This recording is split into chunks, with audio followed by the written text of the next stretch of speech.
당신 또 보증 서려는 거죠. 이번엔 도장 찍어줘요, 이혼 서류에.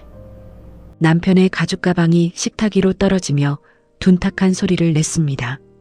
그 소리에 이끌려 서류 가방 안에서 쏟아져 나온 노란 봉투 하나를 집어들었을 때 제 손끝은 이미 차갑게 얼어붙고 있었습니다.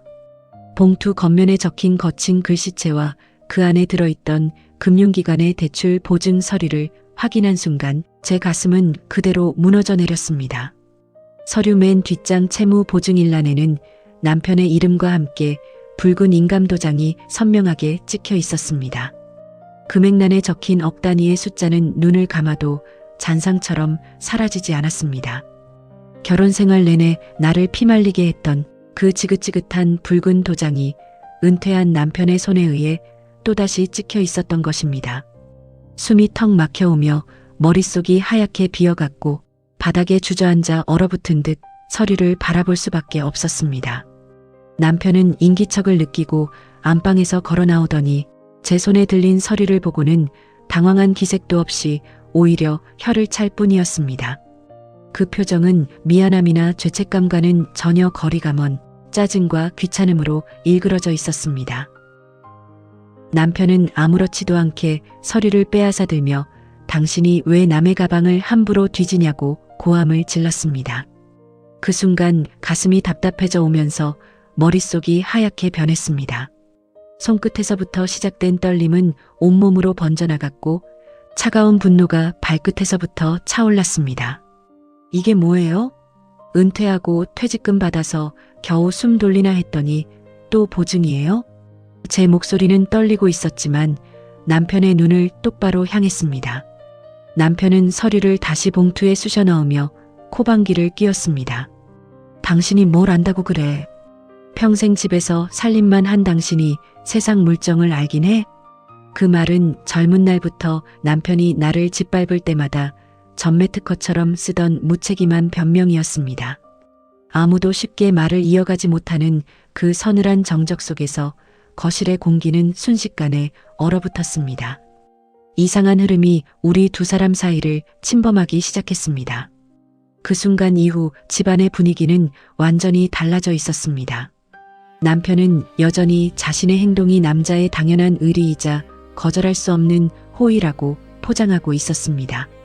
이번에 보증을 서준 사람은 남편의 고등학교 동창이자 오랜 세월 동안 남편 주변을 맴돌며 온갖 단물만 빼먹던 박 씨라는 인물이었습니다. 그 인간은 몇 년 전에도 사업이 어렵다며 남편을 찾아와 큰돈을 빌려가고는 단 한 번도 돈을 갚지 않은 식충이 같은 존재였습니다. 그런데 이제는 남편이 평생을 일해받은 퇴직금과 이 작은 아파트까지 담보로 잡혀 대출 보증을 서달라고 한 것이었습니다. 남편은 나를 향해 목소리를 높이며 박 씨가 이번에 사업만 성공하면 지분도 나눠주고 이자까지 얹어서 몇 배로 돌려준다고 했다며 헛된 꿈에 부풀어 있었습니다. 과거에도 남편은 늘 똑같은 말로 나를 속이고 가슴을 찢어놓았습니다. 친구의 말 한마디에는 목숨을 걸면서 정작 청춘을 다 바쳐 옆에서 고생한 아내의 처절한 인내에는 눈 하나 깜짝하지 않는 이 남자가 과연 나와 함께 나이 들어갈 남편이 맞는지 서글픔을 넘어선 거대한 허탈감이 밀려왔습니다. 제가 남편에게 그 친구가 망하면 우리 노후는 어떻게 해요? 우리 집은, 우리 아이들은 어떻게 되는 거예요? 라고 묻자 남편은 어이없다는 듯 허허 웃어 보였습니다. 친구 사이에 어떻게 나 몰라라 해? 남자가 치사하게 친구 어려울 때 모른 척하면 그게 사람이야? 남편의 입에서 나온 그 사람이라는 단어가 제 가슴을 찌르는 칼날이 되어 돌아왔습니다. 자기 친구에게는 더없이 관대하고 성인군자인 남편이 정작 자기 가족에게는 세상에서 가장 잔인한 폭군이자 가해자였습니다.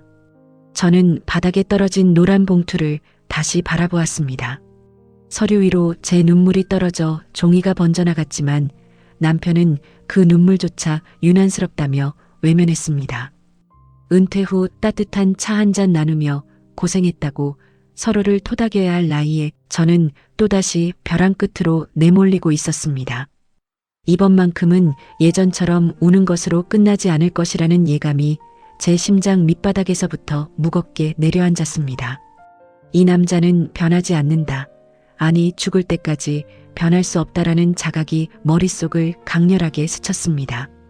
까맣게 태워버린 세월 동안 참아내고 견뎌내며 어떻게든 이 가정을 지켜내려 했던 제 모든 노력이 한순간에 수포로 돌아가는 순간이었습니다. 남편은 서류 가방을 챙겨 들고 방으로 들어가며 문을 쾅 닫아버렸습니다. 닫힌 방문 너머로 남편이 누군가와 통화하며 걱정 마라. 내가 다 알아서 처리할 테니까라고 말하는 소리가 희미하게 새어나왔습니다. 그 소리를 듣는 순간 제 손끝에 떨림이 멈추었습니다. 가슴속에서 끓어오르던 뜨거운 분노는 순식간에 차디찬 결심으로 바뀌어가고 있었습니다. 이 집에서, 이 남자 곁에서 제가 지켜온 것은 평화가 아니라 그저 남편의 무모함을 뒷수습하는 종노릇 뿐이었다는 사실을 비로소 깨달았습니다. 눈물이 그치고 시야가 명확해졌습니다. 거실 시계의 초침 소리만이 깍깍거리며 차갑게 밤을 가르고 있었습니다. 저는 자리에서 일어나 안방 문을 바라보았습니다. 그리고 속으로 아주 나지막하게, 하지만 단호하게 중얼거렸습니다. 더 이상은 단 하루도 당신의 호구로 살지 않겠다고 마음에 깊은 쐐기를 박았습니다. 밤이 깊어질수록 거실의 정적은 더욱더 차갑고 아프게 가슴을 짓눌러 왔습니다. 방 안에서는 여전히 남편의 낮게 깔린 통화 목소리가 새어나오고 있었고, 저는 거실 소파에 앉아 가만히 벽면에 걸린 빛바랜 가족 사진을 올려다보았습니다. 아이들이 아주 어렸을 때 유원지에 놀러가서 찍었던 그 작은 사진 속에서 남편은 호탕하게 웃고 있었고, 저 역시 세상을 다 얻은 듯 환하게 웃고 있었습니다. 하지만 그 웃음 뒤에 숨겨진 제 삶은 단 한순간도 편안한 적이 없었습니다. 신혼 초부터 시작된 남편의 무모한 보증과 차용증은 언제나 우리 가족의 목을 죄어왔고, 그 빚을 갚기 위해 저는 밤낮으로 남의 집 일을 나가며 손마디가 불어터지도록 일해야 했습니다. 남들이 따뜻한 이불 속에서 잠을 청할 때 저는 서늘한 새벽 바람을 맞으며 재활용 쓰레기장을 뒤지면서 아껴 쓰고 아껴 먹으며 겨우 가정을 지켜냈습니다. 아이들 옷 한 벌 제때 사주지 못해 늘 친척 집에서 얻어 입혔고, 유치원 원비가 없어 원장 선생님 앞에 머리를 조아리며 며칠만 기다려달라고 눈물로 애원했던 기억들이 스쳐 지나갔습니다. 그렇게 피와 땀을 흘리며 갚아나간 남편의 빚이 대체 몇 개였던가요? 친구라는 탈을 쓴 사기꾼들에게 속아 넘어간 남편은 언제나 집으로 돌아와 뻔뻔하게 소리를 질렀습니다. 남자가 일을 하다 보면 그럴 수도 있는 법인데 왜 이리 힘들게 하느냐고 남의 속도 모르고 타박만 일삼았습니다. 그 시절마다 저는 아이들을 보며 참았습니다. 이 어린 것들에게 아비 없는 자식이라는 소리를 듣게 할 수 없어 내 속이 숯검정이 되다 못해 제가 되어버려도 꾹꾹 누르며 살아왔습니다.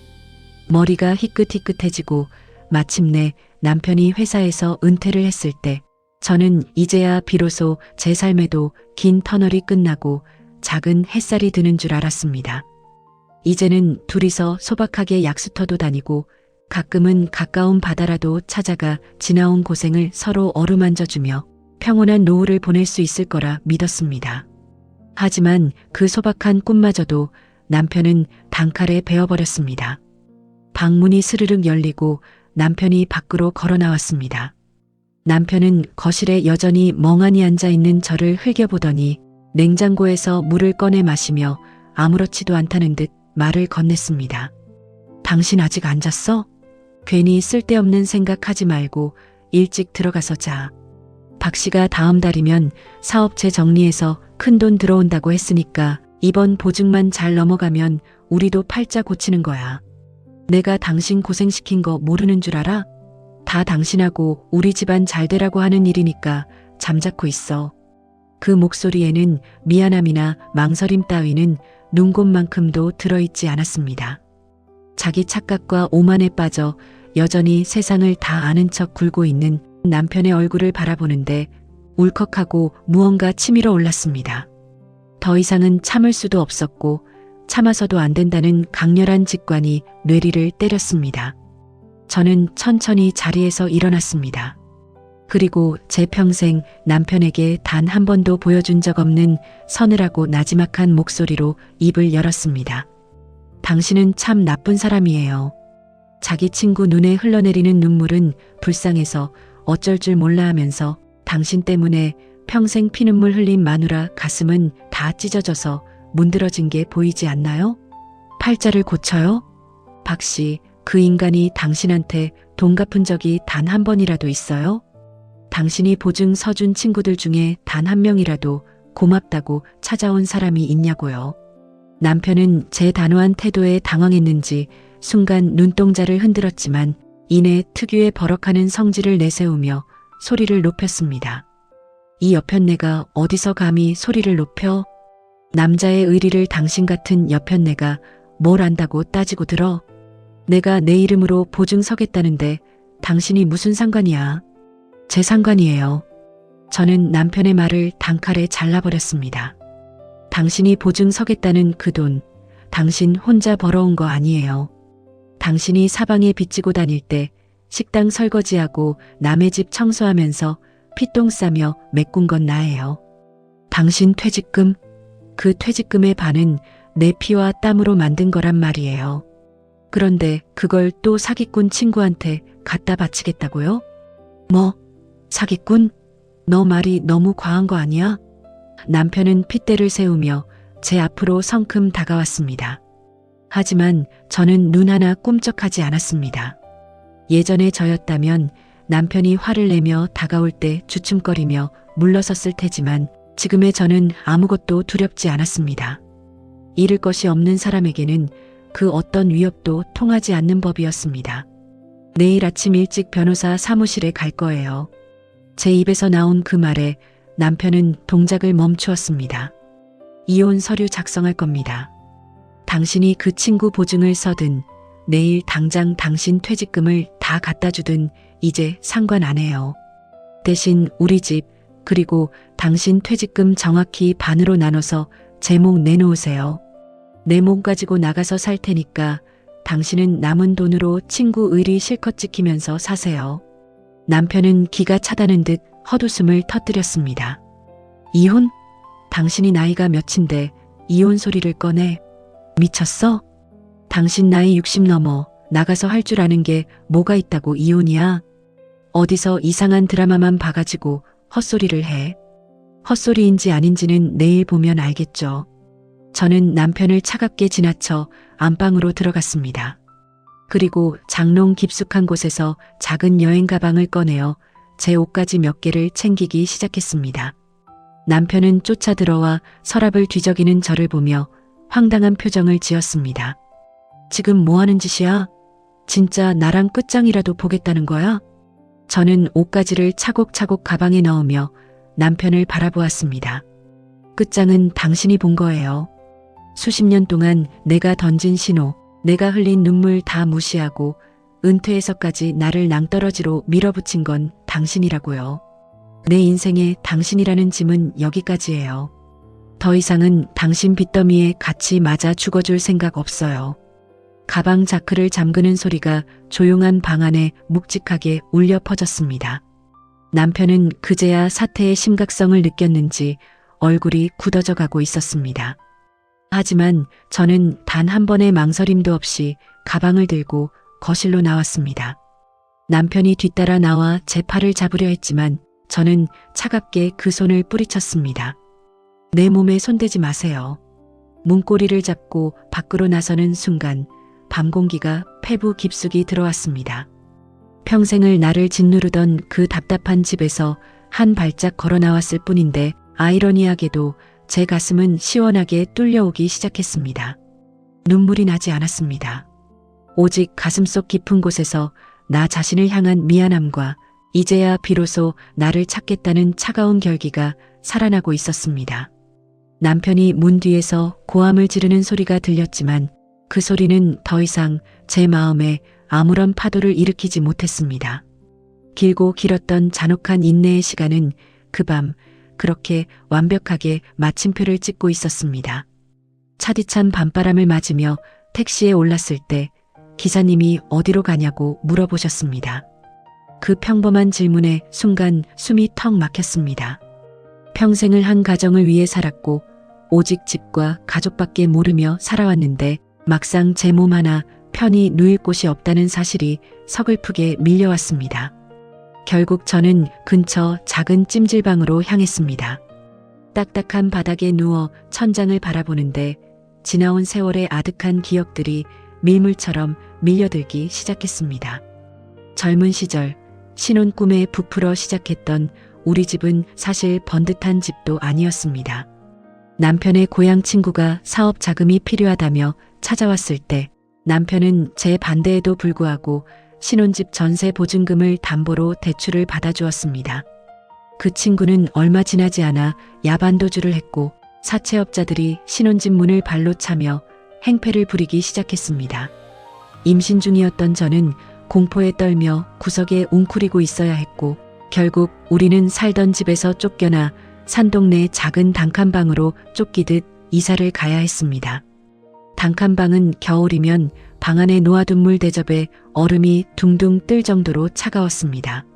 갓 태어난 아이가 감기에 걸려 쌕쌕거릴 때마다 저는 아이를 품에 안고 윗목에서 밤새 눈물을 흘렸습니다. 아이 분유값이 부족해 쌀뜨물을 끓여 먹이면서도 저는 남편이 언젠가는 정신을 차릴 거라 믿었습니다. 남자가 젊은 날 한두 번 시행착오를 겪을 수도 있는 법이라고 그렇게 제 자신을 위로하며 참아냈습니다. 하지만 남편의 무모함은 거기서 끝나지 않았습니다. 첫 번째 빚을 겨우 메우고 한숨 돌릴만 하면 또 다른 친구가 찾아왔습니다. 술 한 잔에 의형제를 맺었다는 인간들이 찾아와 거창한 사업 이야기를 꺼내면 남편은 마치 자신이 세상의 구세주처럼 호기롭게 도장을 찍어주었습니다. 그때마다 뒷수습은 온전히 제 몫이었습니다. 남편의 월급은 가압류로 토막이 났고 저는 어린 아이들을 친정에 잠시 맡겨두고 식당 설거지 일과 건물 청소 일을 시작해야 했습니다. 손마디가 마를 날이 없었고 겨울이면 손등이 하얗게 터져 피가 배어 나왔습니다.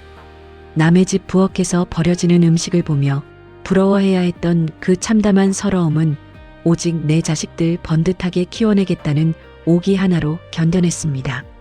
그렇게 밤낮 없이 일하며 피땀 흘려 남편의 보증빚을 하나씩 갚아나갔습니다. 하지만 남편은 제 노고를 고마워하기는커녕 집에 돌아오면 오히려 적반하장으로 성을 냈습니다. 남자가 세상일 하다 보면 손해를 볼 수도 있는 건데 여자가 되어가지고 돈 몇 푼에 유난을 떤다며 저를 타박했습니다. 자기 자식 입에 들어가는 밥은 아까워하면서 친구들과 선후배들 앞에서는 유쾌하고 후한 호인이 되고 싶어 했던 남편이었습니다. 집안에서는 작은 일에도 큰 소리를 치며 폭군처럼 군림했지만 밖에 나가면 온갖 사람들의 호구 노릇을 자처하며 겉멋에 빠져 살았습니다. 남들이 그를 의리 있는 사람이라며 입에 침이 마르도록 칭찬할 때 그 가짜 의리의 그늘 아래서 제 가슴은 까맣게 재가 되어가고 있었습니다. 찜질방의 퀴퀴한 공기 속에서 저는 가만히 제 손을 펼쳐보았습니다. 거칠어진 손마디와 주름진 피부는 제가 지나온 잔혹했던 세월을 증언하고 있었습니다. 내 청춘을 다 바쳐 갚아준 남편의 보증빚이 대체 얼마였던가요? 그렇게 평생을 바쳐 이제 겨우 작은 아파트 한 채 마련하고 숨 좀 돌리나 했더니 은퇴한 남편은 또다시 똑같은 굴레를 제 목에 씌우려 하고 있었습니다. 사람은 고쳐 쓰는 것이 아니라는 옛말이 그렇게 가슴 깊이 와닿을 수 없었습니다. 새벽녘이 되자 찜질방 바닥의 온기도 차갑게 식어가는 듯 했습니다. 하지만 제 마음속에서 피어오른 결심은 단단해져 갔습니다. 더 이상은 예전처럼 눈물로 호소하거나 남편의 처분에 내 삶을 맡기지 않겠다고 다짐했습니다. 지나온 세월 동안 흘린 눈물이 억울해서라도 내 남은 인생만큼은 단 한순간이라도 내 뜻대로 살아보겠노라 마음을 다잡았습니다.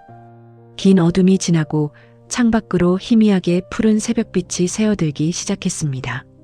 날이 밝자마자 저는 찜질방을 나와 가까운 친정집이나 지인의 집 대신 작고 조용한 카페로 향했습니다. 누구에게도 이 서러운 사정을 털어놓고 싶지 않았고 동정을 받고 싶지도 않았습니다. 평생 제 삶을 옥죄어온 그 지긋지긋한 보증의 사슬을 내 손으로 끊어내야 한다는 생각뿐이었습니다. 차가운 커피 한 잔을 앞에 두고 창밖을 지나가는 사람들을 바라보았습니다. 평범하게 장을 보고 손을 잡고 걸어가는 노부부들의 모습이 눈에 들어왔습니다.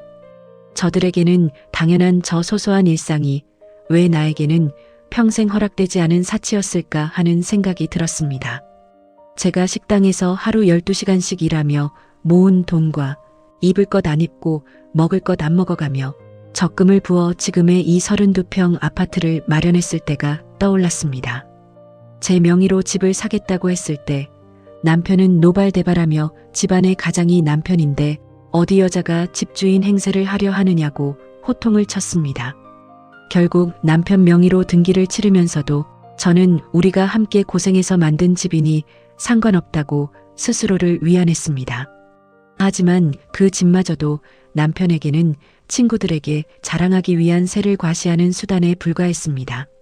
지나온 날들을 돌이켜보면 남편은 늘 남들에게 보여지는 제 모습을 더 중요하게 여겼습니다. 정작 자기 아내가 손마디가 부러터져 신음할 때는 눈길 한 번 주지 않으면서 친구가 사업에 실패해 힘들다고 하면 밤을 새워 함께 술을 마셔주며 주머니를 털어주었습니다.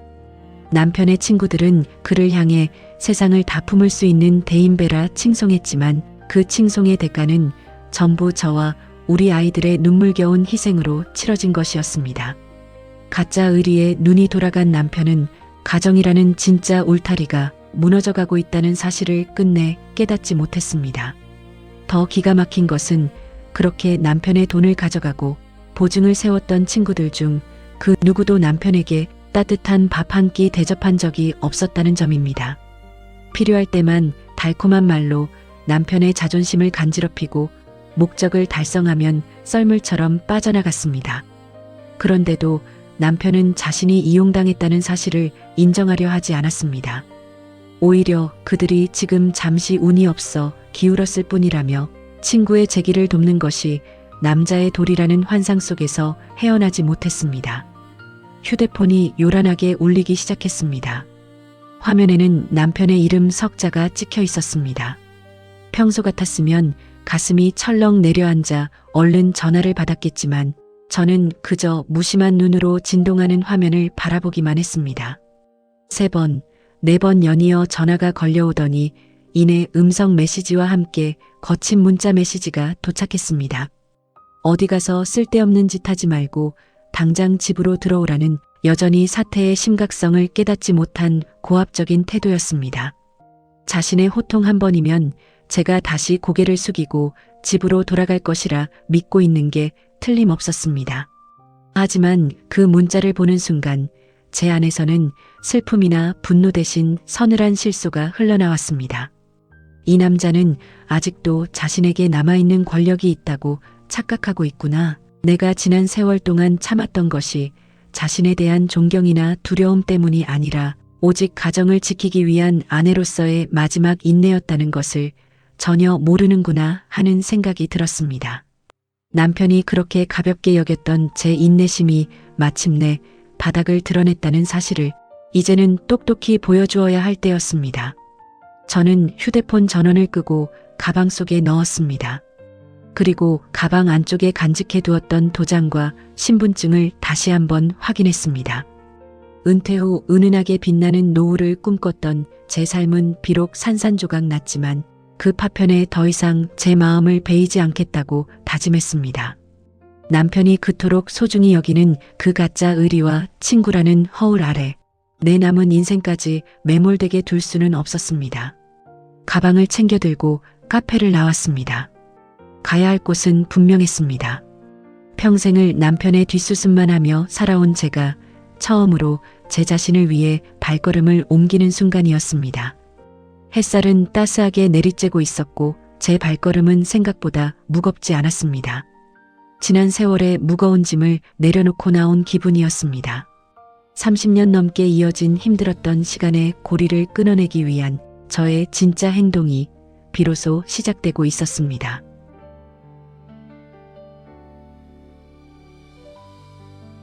제가 카페를 나와 가장 먼저 향한 곳은 법률 상담소였습니다. 차디찬 복도를 지나 변호사 사무실 문을 열고 들어섰을 때 묵직한 서류 냄새와 함께 비로소 현실감이 밀려왔습니다. 자리에 앉아 마주한 법률 변호사에게 저는 가방 속에 들어있던 통장 내역과 남편의 보증 서류 복사본을 꺼내놓았습니다. 평생 남에게 부끄러워 꺼내지 못했던 집안의 치부를 남의 눈앞에 드러내는 일이었지만 이상하게도 제 마음은 수평선처럼 조용했습니다. 상담사는 서류를 하나씩 검토하더니 혀를 차며 말했습니다. 남편 명의로 된 32평 아파트라 할지라도 오랜 시간 식당 일과 건물 청소로 재산 형성 및 유지에 기여한 증거가 명확하다면 절반에 가까운 재산 분할이 충분히 가능하다는 설명이었습니다. 또한 남편이 아내 몰래 대출 보증을 서서 가계의 현저한 위험을 초래한 점은 명백한 귀책 사유로 작용할 수 있다고 덧붙였습니다. 그 차분하고 이성적인 목소리를 듣는 순간 답답했던 마음에 조금은 여유가 생기는 기분이었습니다. 그동안 저는 남편의 그늘 아래서 아무것도 할 수 없는 존재라 스스로를 깎아내려왔습니다. 남편이 가장이라는 위세를 내세우며 호통을 칠 때마다 세상 물정 모르는 무식한 여편네라는 타박을 들을 때마다 정말 내가 무능해서 이런 대접을 받는 것인가 자책하기도 했습니다. 하지만 법의 테두리 안에서 바라본 제 삶은 결코 무가치하지 않았습니다. 남편의 무모한 기행 속에서도 가정을 지켜내고 집 한 채를 일구어낸 진짜 주역은 다름 아닌 저 자신이었습니다. 법률 상담을 마치고 나온 뒤 저는 잠시 숨을 고르기 위해 남편의 퇴직 직전 풍경을 되짚어 보았습니다. 불과 2달 전 남편의 은퇴를 앞두고 우리 집에 벌어졌던 일들이 똑똑히 기억났습니다. 남편이 수십 년간 다닌 회사에서 정년퇴직을 한다는 소문이 돌자마자 평소에는 명절 인사조차 없던 인간들이 하나둘 연락을 해오기 시작했습니다. 그 중에서도 단연 으뜸은 바로 그 박 씨라는 동창이었습니다. 박 씨는 남편의 퇴직 날짜가 다가오자 거의 매일같이 전화를 걸어오더니 급기야 은퇴를 한 주 앞둔 주말에는 양손에 비싼 양주 한 병을 들고 우리 집 문을 두드렸습니다. 평소 남편의 친구라는 인간들이 집에 찾아오는 것을 극도로 싫어했던 저였지만 은퇴를 앞둔 남편의 자존심을 생각해 잠자코 거실상을 차려주었습니다. 그날 박 씨가 남편에게 쏟아낸 간간한 현울림은 지금 생각해도 소름이 돋을 만큼 치밀하고 간사했습니다. 박 씨는 남편의 손을 잡으며 마치 세상에서 가장 위대한 영웅을 대하듯 칭송을 늘어놓았습니다. 자네처럼 능력 있고 청렴한 사람이 회사 틀에 갇혀 평생 봉급쟁이로 산 게 너무 아깝다. 이제 은퇴했으니 진짜 남자의 사업을 해봐야 하지 않겠느냐며 남편의 허영심을 사정없이 자극했습니다. 자존심은 높지만 세상 물정에는 어두운 남편은 그 달콤한 찬사에 취해 얼굴이 벌겋게 달아오른 채 연신 술잔을 비워댔습니다. 옆에서 차를 내오며 그 광경을 지켜보던 저는 가슴이 불길하게 조여왔습니다. 박 씨라는 인간이 어떤 자입니까? 과거에도 남편의 이름을 빌려 사업을 벌이다가 망해버리자 모든 채무를 남편에게 뒤집어 씌우고 수년간 연락을 끊었던 정가가 있는 자였습니다. 그런 인간이 남편의 퇴직금 액수를 대략 파악하고는 다시 먹잇감을 노리는 맹수처럼 기어들어 온 것이었습니다. 박 씨는 은근슬쩍 본색을 드러냈습니다. 자신이 추진 중인 신규 사업이 있는데 기술과 인프라는 완벽하게 구축되어 있으나 초기 대출을 위한 담보와 보증인이 부족하다는 이야기였습니다. 그러면서 남편에게 자네가 내 보증인이 되어주고 퇴직금 일부만 투자 형태로 얹어준다면 1년 안에 지분 배당금으로 퇴직금의 2배를 만들어주겠다는 말도 안 되는 감언이설을 늘어놓았습니다. 일반적인 상식을 가진 사람이라면 단칼에 거절했어야 마땅한 제안이었습니다. 하지만 평생을 의리 있는 사나이라는 허울에 목매어 살아온 남편에게는 그 독사 같은 제안이 자신을 알아주는 진정한 친구의 손길로 보였던 모양입니다. 남편은 술기운에 취해 내가 누군가, 자네 일이라면 열일 제쳐두고 도와야지라며 호기롭게 술잔을 내리쳤습니다. 그 모습을 보며 제가 여보, 남의 사업에 함부로 보증 서는 거 아니에요라고 한마디 건네자 남편은 그 자리에서 눈을 번뜩이며 제게 창피를 주었습니다. 여편 내가 감히 사내들 큰일하는데 초를 쳐? 남자의 의리를 돈 몇 푼으로 계산하려 들지 마. 라며 박 씨 앞에서 저를 짓밟았습니다. 박 씨는 겉으로는 미안한 척을 하면서도 눈꼬리를 실룩거리며 비웃음 어린 미소를 지어 보였습니다. 그 강교한 눈빛을 저는 똑똑히 보았습니다. 그날 밤 박 씨가 떠나고 난 뒤 남편은 퇴직금으로 팔자를 고칠 수 있게 되었다며 흥분에 차서 소리를 질렀습니다. 정작 평생을 옆에서 눈물겨운 인내로 가정을 지켜온 아내의 조언은 잔소리로 치부하면서 자신을 수렁으로 밀어넣는 사기꾼의 입바람에는 온 영혼을 맡기는 남편의 한심함에 저는 말문이 막혔습니다. 그때 이미 남편은 제 남편이 아니었습니다. 가짜 의리에 영혼을 팔아넘긴 껍데기에 불과했습니다. 법률 상담소를 나온 저는 차가운 바람을 맞으며 길가를 걸었습니다. 박 씨가 우리 집에 찾아와 달콤한 말로 남편을 꼬드기던 그날 이후 남편의 기만은 날이 갈수록 대담해졌습니다. 회사를 그만두고 퇴직금이 통장에 들어오자마자 남편은 마치 거부라도 된 듯 행동했습니다. 평소에는 10,000원 한 장 내는 것도 아까워하며 제게 생활비를 가계부에 적어내라고 타박하던 사람이 박 씨와 그 무리 앞에서는 수십만 원짜리 고급 술값을 망설임 없이 결제했습니다. 남편의 퇴직금은 30년 넘는 세월 동안 매일 새벽같이 일어나 일터로 향했던 피와 땀의 결과였습니다. 또한 제가 식당 일과 청소 일을 다니며 집안 살림을 보태지 않았다면 결코 온전히 보전될 수 없었던 우리 부부 공동의 노후 자금이었습니다. 하지만 남편에게 그 돈은 오직 자신의 허세를 채우고 친구들 사이에서 사나이 대접을 받기 위한 유흥 자금이자 담보물에 불과했습니다. 어느 날 저녁 남편이 술에 만취하여 집으로 돌아왔을 때였습니다. 옷가지에서 짙은 술 냄새와 함께 낯선 이들의 웃음소리가 배어 나오는 듯 했습니다. 남편은 거실 바닥에 털썩 주앉더니 주머니에서 서류 한 장을 꺼내어 탁자 위에 내던졌습니다. 그것은 박 씨의 사업체에 대출 담보를 제공하겠다는 약정서였습니다. 아직 정식 보증을 서기 전이었지만 이미 가계약 형태로 남편의 도장이 찍혀 있었습니다. 저는 떨리는 손으로 그 종이를 집어들고 물었습니다. 이게 정말 무슨 짓이에요? 박 씨가 과거에 우리한테 어떻게 했는지 벌써 잊었어요? 그 사람 때문에 우리가 산동네 단칸방에서 피눈물 흘린 세월이 몇 년인데 또 그 인간한테 온 집안을 바치겠다는 거예요? 제 목소리는 울분으로 떨리고 있었습니다. 그러나 돌아온 남편의 반응은 냉담하기 그지없었습니다. 남편은 붉어진 눈으로 저를 노려보며 소리를 질렀습니다. 박 씨는 과거에 운이 없었던 것뿐이야. 사람이 살다 보면 넘어질 수도 있지. 자네처럼 각박하게 사람을 매장해서 쓰겠어? 이번엔 달라. 박 씨가 공장 부지까지 확보해놨고 이번 대출만 나오면 당장 수익이 난다고 했단 말이야. 당신은 가만히 앉아서 나중에 내가 가져다주는 돈이나 쓰면 돼. 그 헛된 호언장담을 들으며 저는 깊은 절망감을 느꼈습니다. 수십 년 전 신혼 초에도 아이들이 어릴 때에도 남편은 똑같은 단어로 저를 달랬습니다. 이번엔 다르다. 이번엔 진짜다. 친구를 믿어야 한다던 그 고집스러운 확신이 우리 가정을 얼마나 여러 번 벼랑 끝으로 내몰았는지 남편만 모르고 있었습니다. 아니, 알면서도 자신의 자존심과 허영을 지키기 위해 외면하고 있었던 것입니다. 박 씨는 남편의 이러한 약점을 너무나 잘 알고 있었습니다. 남편이 밖에서 형님 소리를 들으며 대접받는 것에 사족을 못 쓴다는 점을 이용하여 매일같이 남편을 찾아와 술을 사주고 용기를 북돋아주는 척을 했습니다. 정작 그 술값조차 남편의 카드로 결제되는 경우가 허다했지만 남편은 친구가 자신을 의지하고 있다는 착각에 빠져 싱글벙글했습니다.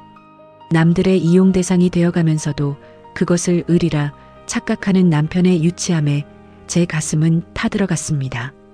저는 남편에게 마지막으로 애원하듯 말했습니다. 당신 퇴직금은 우리 둘의 노후예요. 이제 아이들도 다 자랐고 우리도 나이가 들어 언제 몸이 아플지 몰라요. 이 돈마저 날리면 우리는 거리로 나앉아야 해요. 제발 정신 차리세요. 하지만 남편은 제 간절한 말을 귀찮은 잔소리로 치부해버렸습니다. 여자가 재수없게 무슨 거리로 나앉는다는 소리를 해. 내가 사업을 하겠다는 것도 아니고 친구 어려울 때 보증 좀 서주겠다는데 왜 이리 왈가왈부야? 당신이 이 집에 돈 한 푼 보탠 적 있어? 내 퇴직금 내 마음대로 쓰겠다는데 당신이 무슨 자격으로 막아서. 그 순간 저는 깨달았습니다.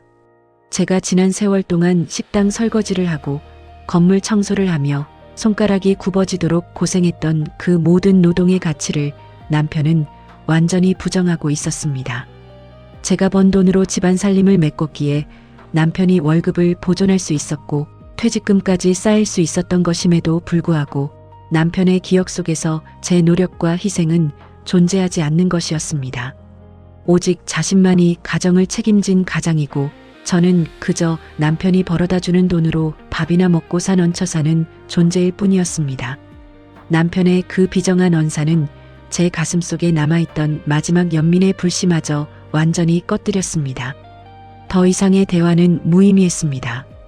남편은 친구라는 사기꾼의 탈을 쓴 자들에게 자신의 노후와 가정을 통째로 바칠 준비가 되어 있었고 그 광기 어린 질주를 막을 방법은 제 자신을 그 늪에서 건져내는 것뿐이었습니다. 그날 밤 남편이 코를 골며 잠든 모습을 바라보며 저는 가만히 결심했습니다. 당신이 소중히 여기는 그 가짜 친구들과 함께 벼랑 아래로 떨어지겠다면 떨어지라고. 하지만 나는 더 이상 당신의 뒤를 쫓아 희생양이 되지 않겠다고 마음을 다잡았습니다. 제 인생의 진짜 주도권을 되찾기 위한 구체적인 계획이 제 머릿속에서 차분하게 정리되기 시작했습니다. 저는 여동생이 잠시 비워둔 작지만 아늑한 원룸에 짐을 풀었습니다. 동생은 지방에 내려가 당분간 집을 비운 상태였기에 누구의 눈치도 보지 않고 제 생각을 정리하기에 더없이 적합한 공간이었습니다. 평생 남편의 호통 소리와 빚더미의 압박 속에서 긴장하며 살아온 제게 조용한 방 안에서 맞이하는 정적은 낯설 만큼 평화로웠습니다. 하지만 이 조용한 평온 속에서도 제 머릿속은 남편과의 관계를 확실히 정리하기 위한 냉정한 판단으로 가득 차 있었습니다. 저는 가방에서 휴대폰을 꺼내 전원을 켰습니다. 부재중 전화 수십 통과 함께 여전히 저를 타박하는 남편의 문자 메시지들이 화면을 빼곡하게 채우고 있었습니다. 어디서 미쳤다고 가출을 하느냐부터 시작해서 나이 60 넘어서 무슨 추태냐는 둥 본인의 잘못은 전혀 깨닫지 못한 채 화만 내고 있는 글자들이었습니다. 그 거친 문장들을 읽으면서도 제 심장은 조금도 요동치지 않았습니다. 분노나 슬픔 같은 뜨거운 감정은 이미 지난밤 거실 바닥에서 모두 연기처럼 사라져버렸기 때문입니다. 지난 세월 동안 수없이 경험했던 남편의 그 무책임한 화풀이가 이제는 아무런 감흥도 일으키지 못하는 타인의 소음처럼 느껴졌습니다. 저는 남편에게 짧게 문자를 보냈습니다. 집 근처 조용한 찻집에서 집안일과 관련해 마지막으로 이야기를 나누자는 내용이었습니다. 남편은 문자를 확인하자마자 기다렸다는 듯이 알았으니 당장 나오라는 답장을 보내왔습니다. 아마도 제가 하루 동안 바깥에서 고생을 해보고 기가 꺾여 자신의 호통에 복종하며 순순히 집으로 돌아오리라 착각하고 있는 것이 분명했습니다. 남편은 언제나 저를 자신의 그늘 아래서 벗어날 수 없는 약자로만 생각하고 있었습니다. 내가 먼저 손을 내밀었으니 자신이 주도권을 잡았다고 믿으며 또다시 큰 소리를 칠 준비를 하고 있을 남편의 모습이 눈에 선했습니다. 약속 장소인 찻집에 먼저 도착해 차를 주문하고 자리에 앉았습니다. 창밖으로 불어오는 차가운 바람에 나뭇가지들이 흔들리고 있었습니다. 나뭇가지에 남아있던 마지막 잎새들이 차가운 바닥으로 떨어지는 모습을 바라보며 저는 내 삶의 시체와도 같았던 지난 날들을 조용히 반추했습니다. 잠시 후 찻집 문이 거칠게 열리더니 불쾌한 기색을 숨기지 않은 남편이 성큼성큼 걸어 들어왔습니다. 남편은 제 맞은편에 자리를 잡고 앉자마자 차를 시키지도 않은 채 의자를 바짝 당겨 앉으며 나지막하고 고압적인 목소리로 저를 쏘아보았습니다. 당신 대체 무슨 짓이야? 집을 나가서 어디서 밤을 새우고 온 거야? 나이 먹고 자식들 보기 창피하지도 않아? 남편은 주변 사람들의 눈치를 살피며 목소리를 낮추었지만 그 눈빛에는 여전히 저를 길들이겠다는 강한 오만이 깔려 있었습니다. 예전의 저였다면 남편의 그 서슬퍼런 기세에 눌려 시선을 피하거나 미안하다며 먼저 고개를 숙였을지도 모릅니다. 하지만 지금 제 눈빛은 그 어느 때보다 차갑고 투명하게 남편의 얼굴을 마주하고 있었습니다. 가슴속에 일렁이던 마지막 연민의 불씨조차 꺼져버린 지금 남편의 호통은 그저 허공을 가르는 허망한 울림에 불과했습니다. 저는 남편의 고함에 어떤 반응도 보이지 않고 그저 차분하게 차잔을 들었다 내려놓았습니다. 찻잔이 받침대에 부딪히며 내는 작은 소리가 두 사람 사이의 서늘한 정적을 갈랐습니다. 그리고 아주 나지막하고 정갈한 톤으로 입을 열었습니다. 여보, 제가 당신한테 돌아오라고 부른 게 아니에요. 마지막으로 우리 지나온 세월을 정리하고 당신에게 확실한 경고를 전달하러 나온 거예요. 제 목소리에는 단 한치의 흔들림도 없었습니다. 남편은 제 의외의 담담한 태도에 약간 당황한 듯 눈을 가늘게 뜨더니 이내 코방귀를 뀌었습니다. 경고? 당신이 나한테 무슨 경고를 해? 어디서 이상한 말을 배워와서 사람 염장을 지르는 거야? 남편은 여전히 이 상황을 그저 아내의 투정이나 쓸데없는 고집 정도로 치부하려 애쓰고 있었습니다. 평생을 자신이 원하는 대로 이끌어왔던 아내가 감히 방귀를 들 리가 없다는 고집스러운 오만이 남편의 눈을 가리고 있었습니다. 저는 남편의 말을 가로채지 않고 가방에서 서류 봉투 하나를 꺼내 탁자 위에 차분하게 내려놓았습니다. 그 안에는 제가 정리해둔 지난 세월 남편의 보증 내역과 제가 식당 일을 하면서 모은 돈으로 집을 마련하는 데 보탠 증빙 자료들이 들어 있었습니다. 이 서류들, 제가 지나온 시간 동안 당신 뒤를 닦으며 흘린 한 서린 눈물의 기록이에요. 당신은 그동안 친구들의 의리를 지킨답시고 가정을 내팽개쳤지만 저는 제 청춘과 건강을 바쳐 이 가정을 지켰어요. 그런데 당신은 은퇴한 지금도 또다시 우리 노후를 사기꾼 친구에게 갖다 바치려 하고 있어요. 남편은 서류 봉투를 흘끔 바라보더니 표정을 일그러뜨렸습니다. 또 그 소리야? 박씨 사업은 진짜라니까. 내가 몇 번을 말해야 알아들어? 남자가 은퇴해서 세상에 나가 재기하겠다는데 아내가 돼서 도와주지는 못할 망정 발목을 잡아? 남편의 목소리에 짜증과 답답함이 가득 실려 나왔지만 저는 조금도 흔들리지 않고 남편의 눈을 똑바로 바라보면서 단호하게 말했습니다. 이번에 또 그 박씨라는 인간에게 보증을 서거나 퇴직금을 건넨다면 저는 그 즉시 당신과 완전히 남남이 될 겁니다. 이건 그냥 해보는 소리가 아니에요. 법원에 이혼 소장을 제출할 거고 재산 분할 청구도 정확히 진행할 거예요.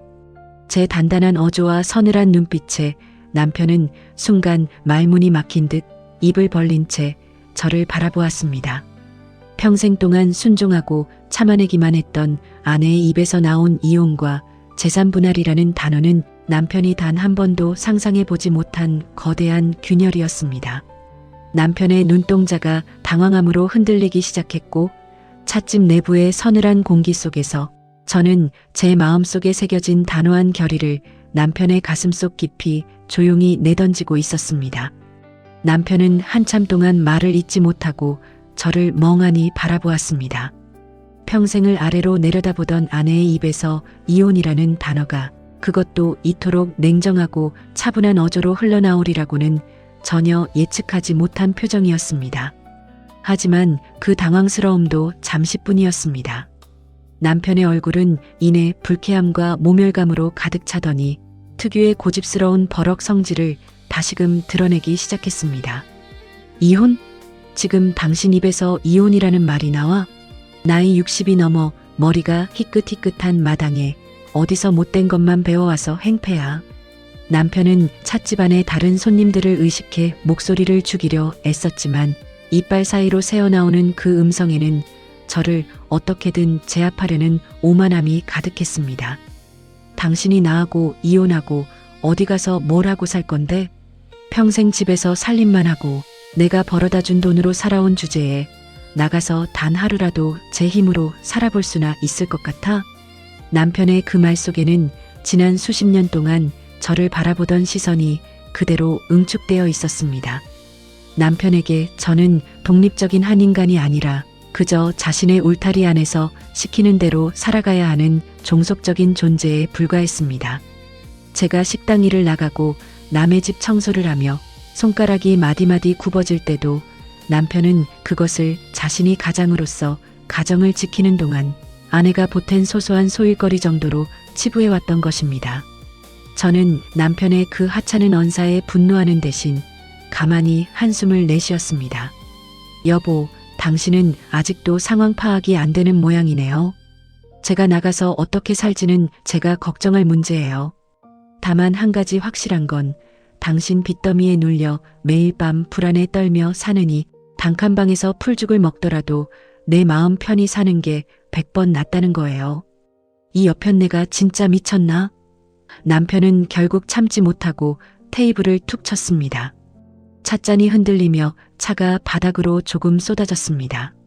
내가 당신한테 빚을 지라고 했어? 내가 박씨 보증 서서 잘 되면 그게 다 누구한테 가는데? 다 당신 노후 편하게 해주려고 그러는 거 아니야. 남자가 은퇴하고 마지막으로 기회를 잡겠다는데 마누라라는 사람이 용기를 북돋아주지는 못할 망정 초를 쳐? 남편의 입에서 나온 당신 노후라는 단어가 너무나 가식적으로 들려 서늘한 실소가 흘러나왔습니다. 과거에도 똑같았습니다.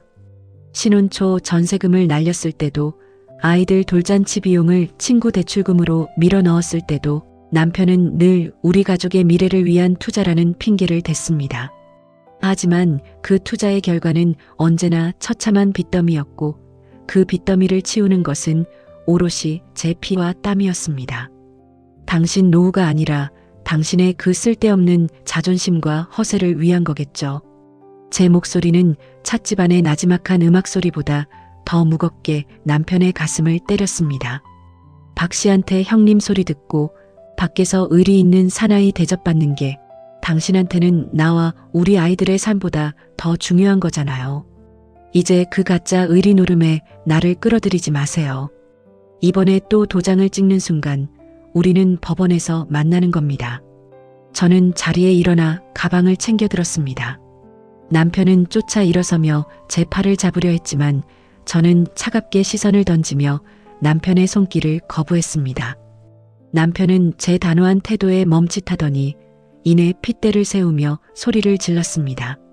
갈 테면 가봐. 당신이 이혼 소장을 보내든 말든 내가 내 명의로 된 내 돈 가지고 보증 서겠다는데 당신이 무슨 수로 막을 건데? 나이 들어갈 데도 없는 여편네가 며칠 고생해봐야 정신을 차리지. 남편의 그 마지막 고함 소리를 뒤로하고 저는 찻집 문을 열고 밖으로 나왔습니다. 차가운 겨울바람이 얼굴을 스쳤지만 가슴 한구석은 이상할 만큼 서늘하고 명확해져 있었습니다. 남편은 여전히 깨닫지 못하고 있었습니다. 자신이 잡고 있다고 믿는 가장으로서의 권력이 이미 모래성처럼 무너져 내렸다는 것을, 그리고 저의 이 경고가 단순한 협박이 아니라 오랫동안 참아온 한 인간의 마지막 통보였다는 것을 끝내 알지 못했습니다. 길가에 서서 가만히 하늘을 올려다보았습니다. 잿빛 구름 사이로 희미하게 햇살이 새어나오고 있었습니다. 이제 남편의 선택만 남았을 뿐이었습니다. 그 남자가 또다시 사기꾼 친구의 달콤한 현올림에 넘어가 보증 서류에 도장을 찍는 순간 결혼 생활도 완벽하게 마침표를 찍게 될 것이었습니다. 찻집에서 차디찬 경고를 내던지고 나온 뒤 저는 곧바로 집으로 복귀하지 않았습니다. 남편에게 마지막으로 생각할 시간을 주기 위함이자 제 스스로도 서류 절차와 법적 절차를 차분히 정돈할 시간이 필요했기 때문입니다. 동생의 원룸에서 며칠간 머물면서 변호사와 통화하며 재산분할 신청에 필요한 구체적인 서류 목록을 하나씩 점검해 나갔습니다. 그동안 남편이 저질렀던 수많은 보증과 채무 변제 내역, 그리고 제 명의 통장에서 빠져나간 생활비와 채무 변제용 지출 자료들을 철저히 필사하고 수집했습니다. 그렇게 사흘이라는 시간이 흐른 뒤 저는 무거운 가방을 들고 다시 집 문을 열었습니다. 집에 들어서자마자 거실을 채우고 있던 것은 쾌쾌한 술 냄새와 수건 한 장 제대로 정돈되지 않은 엉망진창인 풍경이었습니다.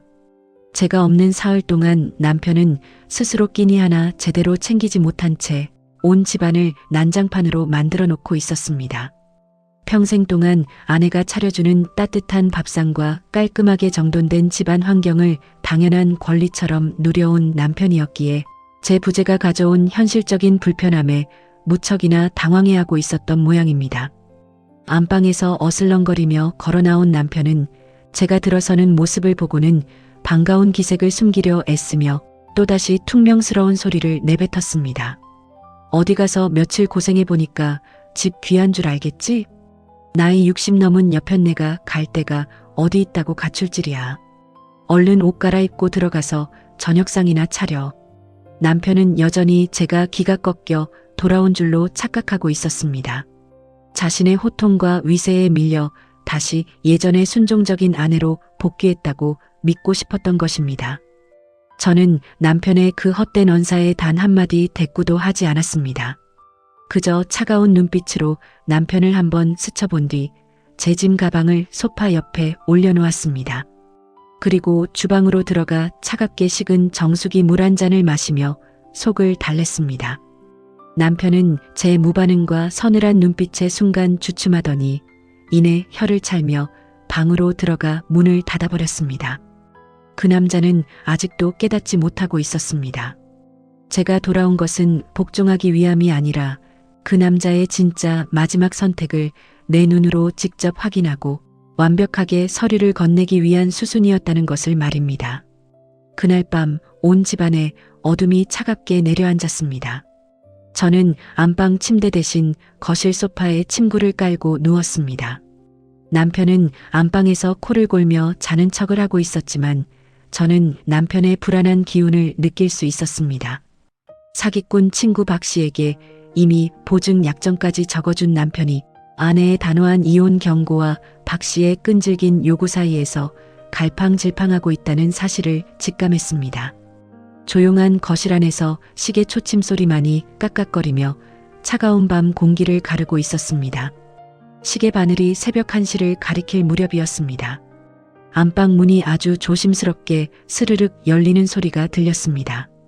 저는 눈을 감은 채 숨소리를 가다듬으며 자는 척을 유지했습니다. 발걸음 소리가 죽여진 채 남편이 까치발로 거실을 지나 베란다 구석으로 향하는 모습이 느껴졌습니다. 남편은 혹시라도 제가 깨어날까봐 몇 번이고 소파 쪽을 흘끔거리더니 이내 베란다 창문을 살짝 열고 누군가에게 전화를 걸기 시작했습니다. 저는 소파에서 가만히 일어나 벽 뒤로 몸을 숨겼습니다. 창문 틈 사이로 새어나오는 밤바람과 함께 남편의 낮게 깔린 통화 목소리가 제 귓가를 서늘하게 때렸습니다. 박신아야. 낮에는 마누라 때문에 정신이 없어서 통화를 길게 못했네. 걱정하지 마라. 여편네가 나이 들어서 괜히 심술을 부리는 거니까 내가 다 조련해놨어. 주말에 내가 인감도장이랑 서류 다 들고 나갈 테니까 금융기관 담당자한테 그렇게 말해도. 남편의 입에서 흘러나오는 그 나지막한 음성은 제가 기대했던 마지막 희망의 끈을 단칼에 잘라버리는 소리였습니다. 불과 사흘 전 찻집에서 제가 눈물 대신 내던졌던 그 절박한 경고와 30년 넘는 세월 동안 바친 한 서린 눈물의 세월을 남편은 한낱 여편네의 심술로 치부해버리고 있었습니다. 아내의 목숨 같은 노후와 가정을 내팽개치고 또다시 사기꾼 친구의 손을 잡기로 이미 마음을 굳힌 상태였습니다. 베란다 너머로 들려오는 남편의 목소리는 계속되었습니다. 그래, 퇴직금 담보대출 보증서류도 같이 준비해놔. 내가 이번에 자네 사업 확실하게 올려놓고 마누라 코대를 납작하게 눌러줄 테니까. 도장 들고 나갈 테니 주말 아침에 그 커피숍에서 보자고. 남편은 자신이 세상에서 가장 의리 있고 유능한 가장이라도 된 양, 뿌듯함이 섞인 어조로 사기꾼 친구를 안심시키고 있었습니다. 벽 뒤에 서서 그 통화 소리를 듣고 있던 제 손끝은 얼음장처럼 차갑게 식어갔습니다. 하지만 이상하게도 눈물은 단 한 방울도 나오지 않았습니다. 서러움이나 배신감 같은 감정마저 넘어서 버린 서늘한 해탈감이 제 온몸을 감쌌습니다. 남편이라는 인간은 죽을 때까지 변할 수 없으며 타인의 통증에는 완전하게 무감각한 사이코패스나 다름없다는 자각이 머릿속을 강렬하게 스쳤습니다. 통화를 마친 남편이 베란다 문을 조심스럽게 닫고 거실로 걸어 나왔습니다. 저는 벽 뒤 그림자 속에 몸을 숨긴 채 소리 없이 안방으로 들어가는 남편의 뒷모습을 바라보았습니다. 남편의 발걸음은 마치 큰 건을 해낸 영웅처럼 가벼워 보였습니다. 남편이 안방 문을 닫고 들어가자 저는 비로소 어둠 속에서 걸어 나와 차가운 거실 한복판에 섰습니다. 그리고 마침내 제 마음속 깊은 곳에서 마지막 남아있던 미련의 밧줄을 완벽하게 잘라내었습니다. 어둠이 짙게 깔린 거실 한복판에 서서 저는 안방 문을 오랫동안 바라보았습니다. 방 안에서는 통화를 마치고 시름을 덜었다는 듯 남편의 깊은 숨소리와 함께 이내 다시 드렁드렁 코를 고는 소리가 새어나오기 시작했습니다. 자기 아내의 삶과 노후를 송두리째 벼랑 끝으로 내몰아 놓고도 저렇게 아무런 죄책감 없이 숙면을 취할 수 있는 남편의 무신경함에 서늘한 소름이 돋았습니다. 불과 몇 시간 전까지만 해도 제 경고를 들으며 잠시나마 고민하는 척이라도 했던 남편의 모든 모습이 그저 연극에 불과했다는 사실이 명확해졌습니다. 남편에게 아내란 존재는 평생 동안 자신이 마음대로 휘두르고 이용할 수 있는 무급하수인에 지나지 않았습니다.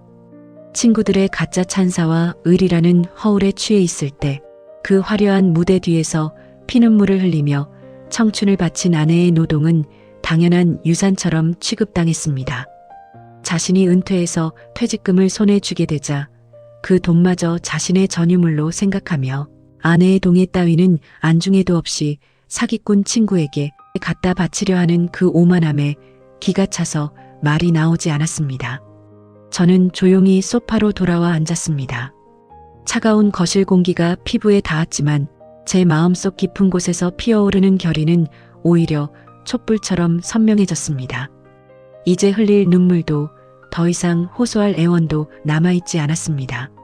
수십 년 동안 참아왔던 제 인내심은 오늘 밤 남편의 몰래한 전화 한 통으로 완벽하게 마침표를 찍었습니다. 이제는 더 이상 남편을 설득하거나 계도하려 애쓰지 않기로 했습니다.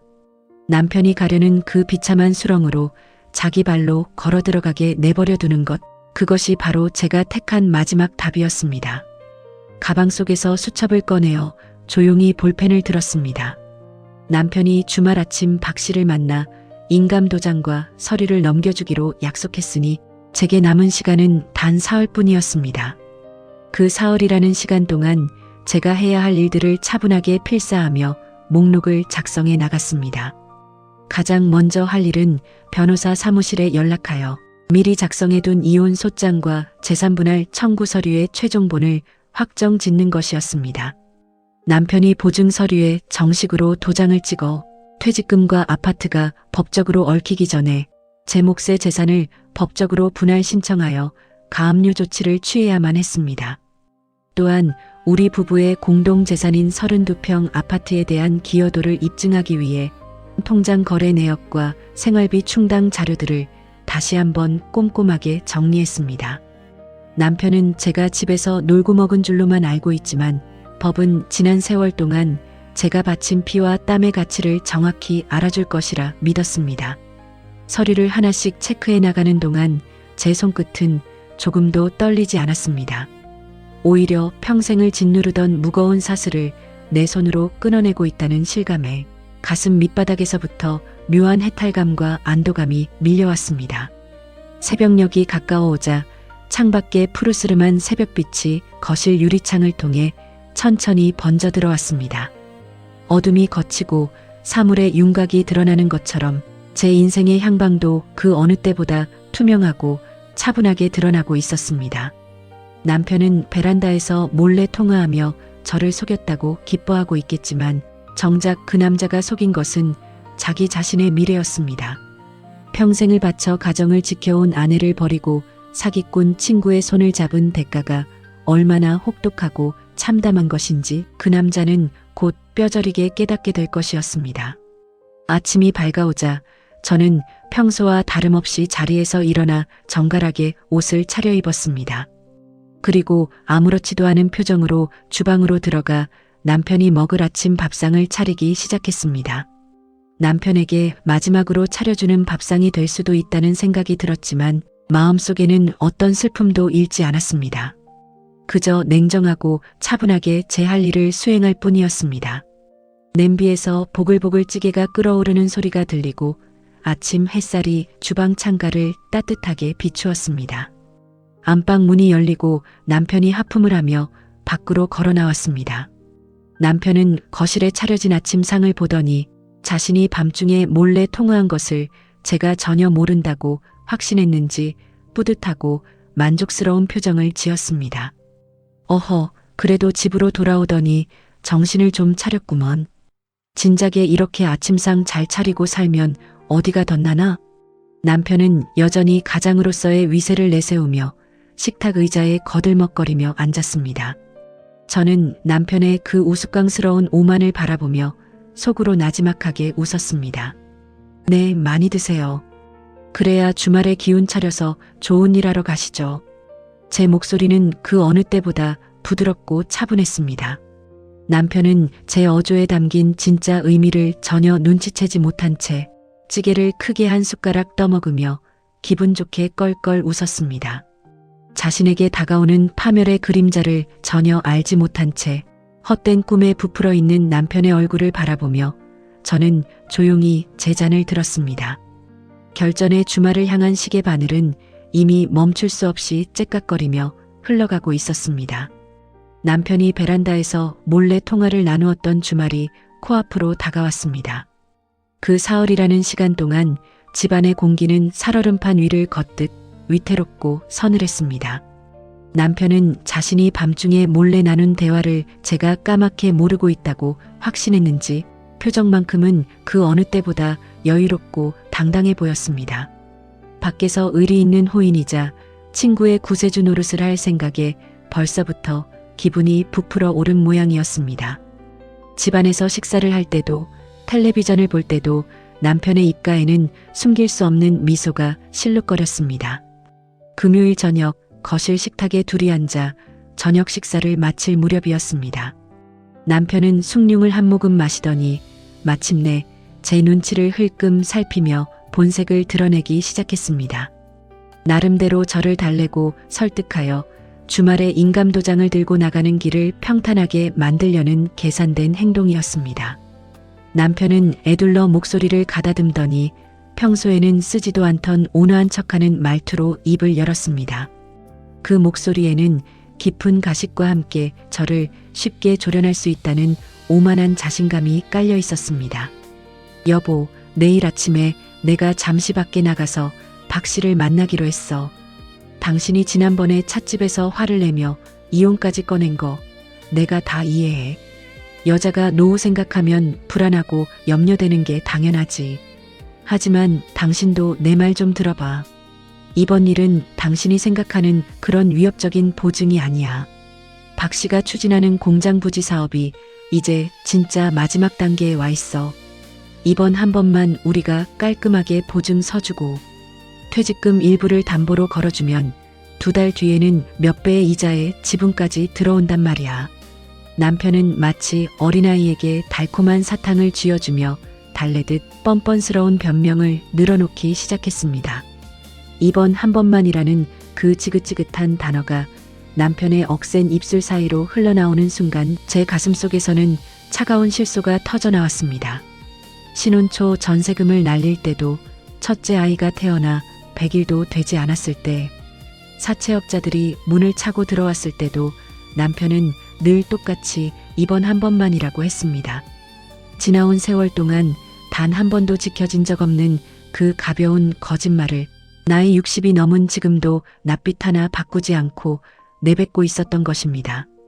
저는 숟가락을 가만히 내려놓고 남편의 눈을 직시했습니다. 여보, 당신 입으로 이번 한 번만이라는 말을 한 게 대체 몇 번째인지 기억이나 하세요?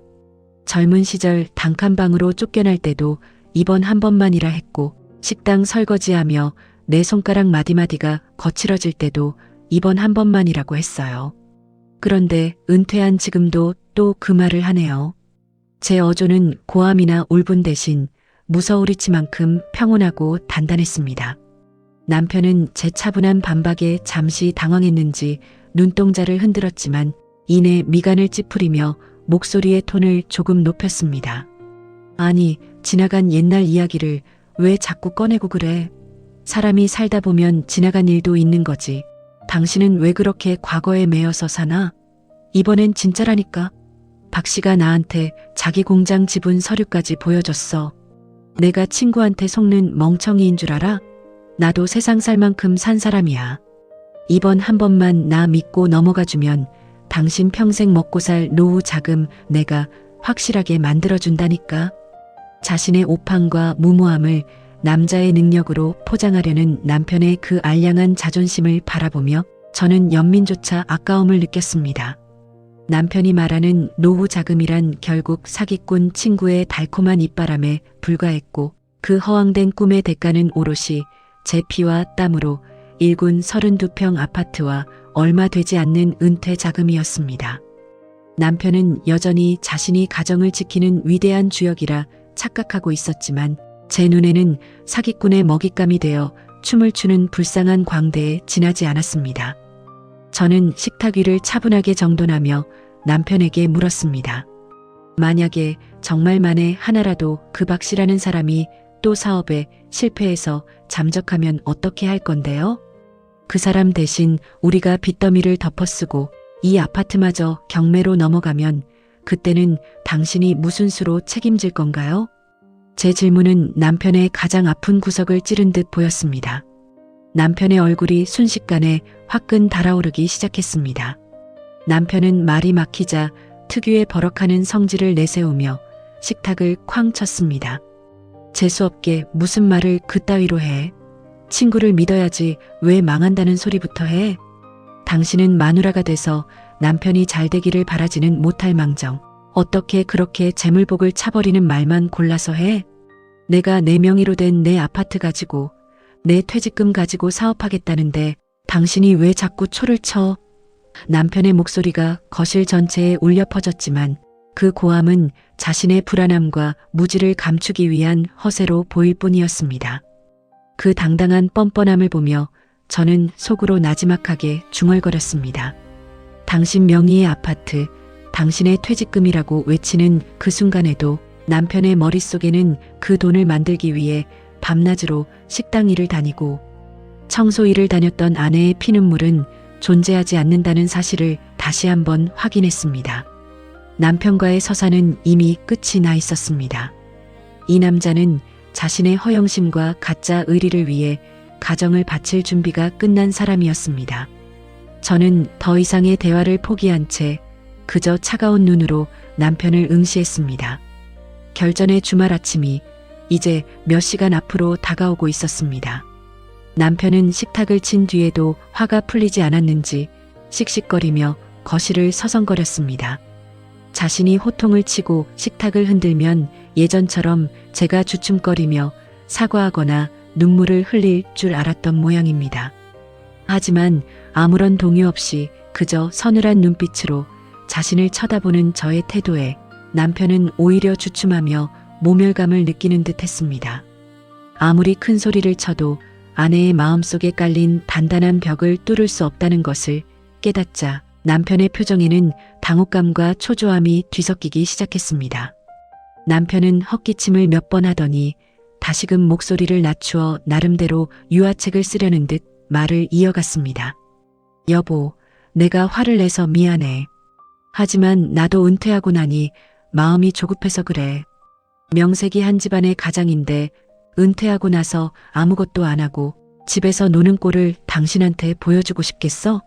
박 씨가 제안한 이번 일만 잘 풀리면 당신 명의로 자그마한 상가 하나 사서 다달이 월세 받게 해줄게. 내가 다 당신 노후 편하게 해주려고 이러는 거야. 이번 한 번만 내 뜻대로 하게 해줘. 자신의 허영심과 무모함을 포장하기 위해 노은이 상간이 하는 허황된 공약을 내거는 남편의 모습은 한심하다 못해 불쌍해 보이기까지 했습니다. 상가 월세는커녕 지금 있는 32평 아파트와 얼마 되지 않는 퇴직금마저 통째로 날릴 위기라는 사실을 남편은 사기꾼의 달콤한 입바람에 눈이 멀어 전혀 보지 못하고 있었습니다. 그동안 수십 년 세월 동안 남편이 서주었던 수많은 보증의 결과가 어떠했는지 본인 스스로가 가장 잘 알고 있을 텐데도 남자는 끝내 자신의 실패를 인정하려 하지 않았습니다. 저는 식탁 정리를 모두 마친 뒤 정갈하게 손을 씻고 남편을 돌아보았습니다. 여보, 당신이 박 씨를 만나서 도장을 찍든 상가를 사주든 이제 저는 상관하지 않을 거예요. 당신이 말하는 그 노후라는 꿈을 박 씨하고 실컷 만들어 보세요. 다만 당신이 그 도장을 찍는 순간 우리 사이의 모든 인연과 법적 관계도 끝이라는 것만 명심하세요. 더 이상 당신 뒤를 닦아줄 마누라는 이 세상에 없어요. 제 어조가 너무나 차분하고 평온했기에 남편은 오히려 섬뜩함을 느낀 듯 보였습니다. 남편은 제 눈을 피하며 슬그머니 거실 소파로 가앉았습니다. 여편네가 말을 해도 꼭 저렇게 뼈가 있게 해요. 두고 봐. 내가 이번에 크게 성공해서 당신 코대를 납작하게 눌러줄 테니까. 남편은 소파에 누워 텔레비전 채널을 돌리며 혼잣말로 중얼거렸지만 그 목소리에는 아까와 같은 기세가 완전히 빠져 있었습니다. 자신의 고집대로 일을 저지르면서도 속으로는 아내의 단호한 태도가 은근히 신경 쓰이고 불안했던 것입니다.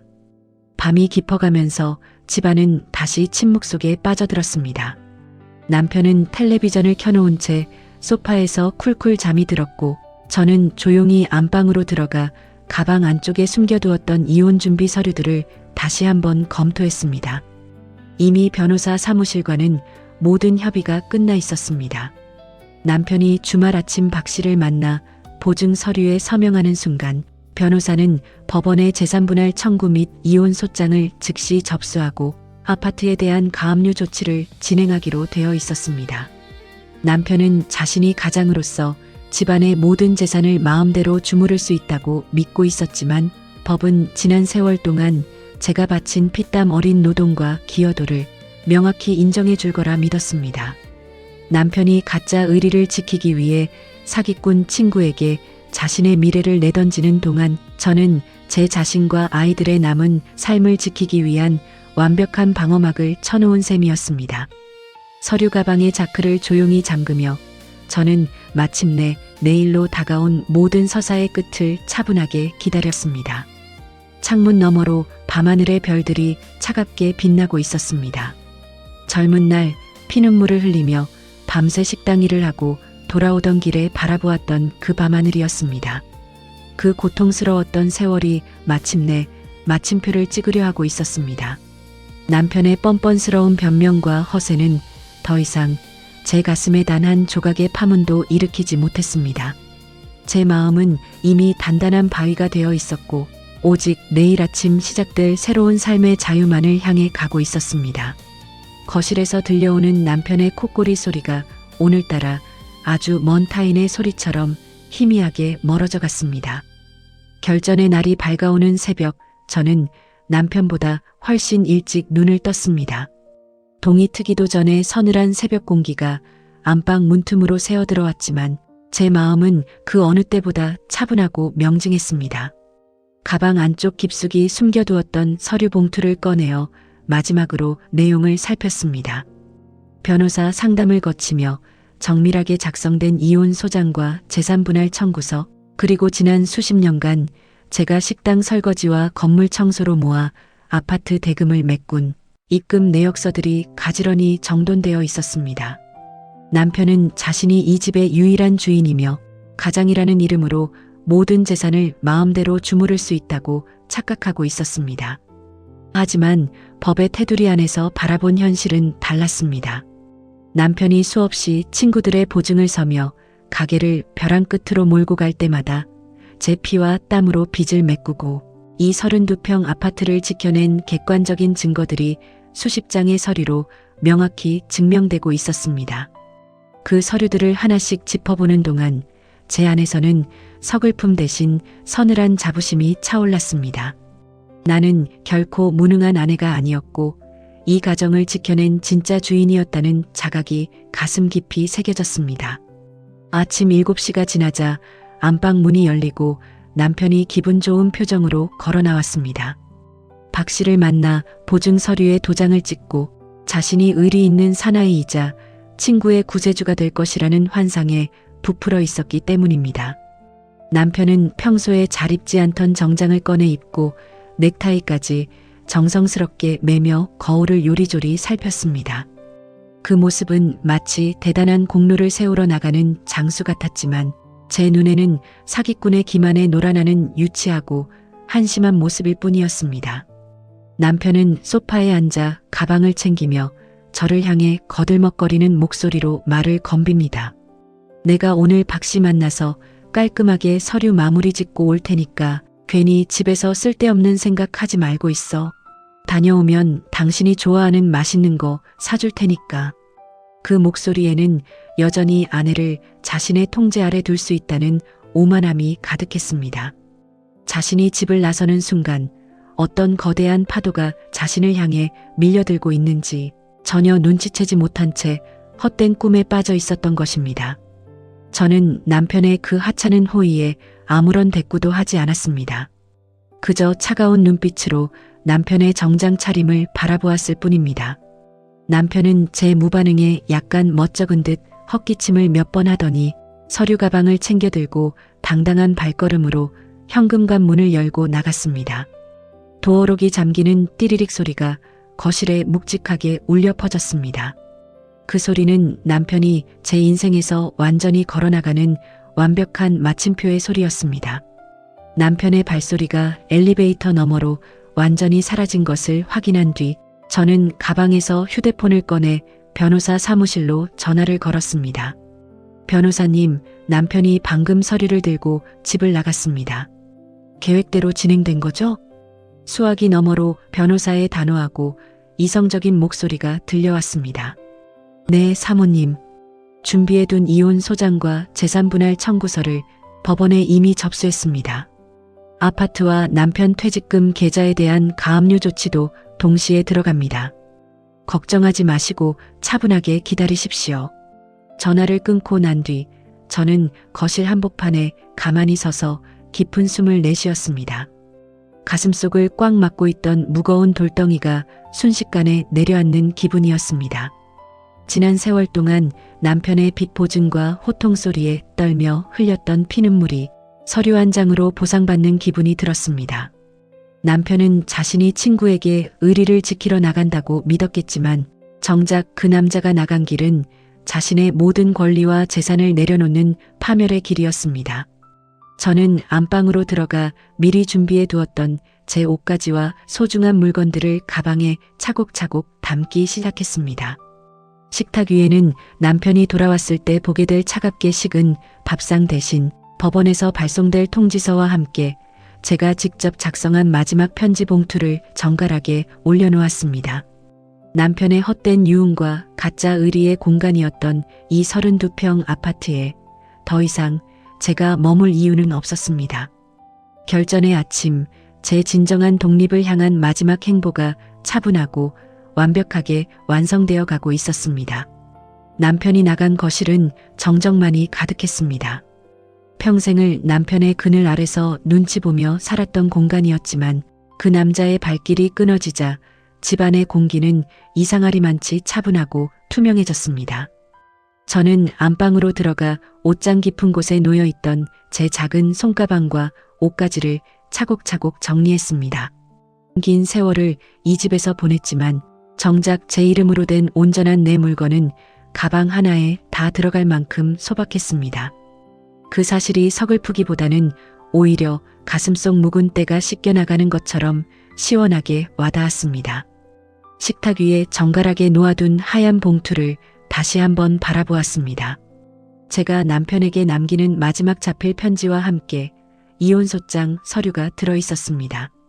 남편은 자신이 가장이라는 권력을 쥐고 내 노후와 가정을 마음대로 휘두를 수 있다고 믿었겠지만 그 오만함이 불러온 결과는 냉혹한 법적 절차와 완벽한 고립뿐이었습니다. 남편이 박 씨를 만나 호기롭게 보증 서류에 인감도장을 찍으려 하는 바로 그 시각, 법원에서는 이미 남편 명의의 퇴직금 계좌와 아파트에 대한 가압류 조치가 즉시 실행되고 있었습니다. 남편은 늘 입버릇처럼 내 명의 집이고 내 돈이라며 저를 무시했습니다. 하지만 그 집과 퇴직금이 지켜질 수 있었던 진짜 이유는 남편이 밖에서 친구들의 빚을 대신 갚아주며 가게를 거덜낼 때마다 제가 식당 설거지 일과 청소 일을 다니며 가게를 메꿨기 때문이었습니다. 법률 상담소에서 확보한 수십 장의 입금 내역과 지출 자료는 제가 이 집의 절반을 소유할 충분한 자격이 있음을 객관적으로 입증해주고 있었습니다. 남편이 가짜 의리를 지키기 위해 사기꾼 친구에게 자기 인생을 바치려 할 때 저는 내 정당한 권리와 아이들의 미래를 지키기 위한 법적 울타리를 완벽하게 완성해 놓은 것이었습니다. 짐 가방을 들고 현관문으로 향하던 발걸음을 잠시 멈추고 거실을 둘러보았습니다. 빛바랜 벽지와 구석진 곳의 가구들마다 제 손때와 피눈물이 배어 있었습니다. 청춘을 바쳐 이 집을 지켜냈지만 남편의 무모함과 이기심은 끝내 우리 노후의 평온을 허락하지 않았습니다. 하지만 이제는 더 이상 남편의 무모함을 뒷수습하며 벌벌 떨 이유가 없었습니다. 남편이 사기꾼 친구의 현울림에 속아 벼랑 끝으로 걸어 들어가는 것은 남편 본인의 선택이었고 저는 그 비참한 파멸의 굴레에서 내 자신을 완벽하게 건져내었습니다. 현관문 꼬리를 잡는 제 손끝에는 단 한치의 망설임도 없었습니다. 문을 열고 밖으로 나서는 순간 차갑지만 알싸한 아침 바람이 폐부 깊숙이 들어왔습니다. 평생 나를 짓누르던 그 답답한 울타리를 빠져나왔을 뿐인데 세상이 이토록 넓고 아름답다는 것을 예전에는 미처 알지 못했습니다. 눈물이 나지 않았습니다. 오직 제 삶을 되찾았다는 깊은 해탈감과 스스로에 대한 존중이 가슴 밑바닥에서부터 차오르기 시작했습니다. 남편은 약속 장소인 카페에서 박 씨와 마주 앉아 싱글벙글 웃으며 서류 가방을 열고 있을 것이었습니다. 자신이 세상에서 제일 멋진 의리남이라도 된 것처럼 허세를 부리며 인감도장을 찍으려는 그 순간 금융기관과 법원으로부터 들이닥칠 가압류 통보와 이혼 소장에 남편의 얼굴이 어떻게 일그러질지 눈에 선했습니다. 인과응보라는 말은 이럴 때 쓰라고 존재하는 것이었습니다. 타인의 통증에는 무감각하고 오직 자신의 허영만을 줬던 남편에게 세상이 내리는 가장 정당하고 혹독한 단죄가 시작되고 있었습니다. 저는 가방을 고쳐 메고 지하철역을 향해 차분하게 걸어갔습니다. 동생이 비워둔 아담한 원룸으로 향하는 발걸음은 날아갈 듯 가벼웠습니다. 남편이 만든 빚더미의 사슬을 내 손으로 완전히 끊어낸 오늘, 제 삶의 진짜 첫날이 시작되고 있었습니다. 햇살은 따스하게 길가를 비추고 있었고 저는 비로소 누구의 아내가 아닌 나 자신으로 바로 서서 당당하게 앞을 향해 걸어갔습니다. 남편이 사기꾼 친구 박 씨와 만나기로 한 약속 장소는 번화가의 한 고급 카페였습니다. 정장까지 갖춰 입고 나간 남편은 서류 가방에서 대출 보증 서류와 인감도장을 꺼내어 테이블 위에 당당하게 올려놓았습니다. 박 씨는 남편을 향해 역시 내 진정한 형님이라며 입에 침이 마르도록 칭찬을 뿜어댔고 남편은 그 달콤한 찬사에 취해 자신이 세상에서 제일 멋진 의리남이라도 된 것처럼 허세를 부리고 있었습니다. 서류 맨 뒷장, 채무 보증일란에 인감도장을 막 찍어 누르려던 바로 그 순간이었습니다. 남편의 정장 주머니 속 휴대폰이 요란한 진동음을 울리며 울리기 시작했습니다. 남편은 친구 앞에서 중요 단계를 진행하느라 신경이 쓰였는지 전화를 바로 받지 않으려 했으나 이내 금융기관 담당자라는 이름이 찍힌 화면을 보고는 헛기침을 하며 전화를 받았습니다. 그래 나야. 지금 보증 서류 도장 찍으려고 하는데 무슨 일인가? 남편은 박 씨가 들으라는 듯 목소리에 힘을 주며 거들먹거렸습니다. 하지만 수화기 너머로 들려오는 금융기관 담당자의 목소리는 차갑고 단호했습니다. 선생님, 지금 바로 보증 절차 진행이 불가능합니다. 방금 법원으로부터 선생님 명의의 퇴직 금계자 및 아파트에 대한 가압류 집행 통지가 들어왔습니다. 이혼 및 재산 분할 청구 소송이 정식으로 접수되어 법적 효력이 발생했으므로 현재 모든 자산 동결 조치가 진행되었습니다. 그 말을 들은 남편의 얼굴에서 순식간에 핏기가 싹 빠져나갔습니다. 뭐라고요? 가압류? 이혼 소송? 그게 무슨 소리요? 내 명의 집이고 내 돈인데 누가 감히 가압류를 걸어? 남편은 당황한 기색을 감추지 못하고 자리에서 일어서며 고함을 질렀습니다. 카페 안에 있던 사람들의 시선이 일제히 남편에게 쏠렸지만 남편은 주변을 살필 겨를조차 없었습니다. 평생 동안 순종하기만 했던 아내가 자신이 집을 나선 지 불과 1시간 만에 이토록 정격적이고 완벽한 법적 방어막을 칠 줄은 꿈에도 상상하지 못했던 것입니다. 옆에 앉아있던 박 씨의 눈빛이 순식간에 서늘하게 변했습니다. 박 씨는 남편의 통화 내용을 눈치채고는 테이블 위에 놓여있던 서류들을 슬그머니 챙기며 표정을 굳혔습니다. 자네, 이게 무슨 소린가? 아파트하고 퇴직금이 가압류에 걸렸다니? 그럼 오늘 보증대출은 어떻게 되는 거야?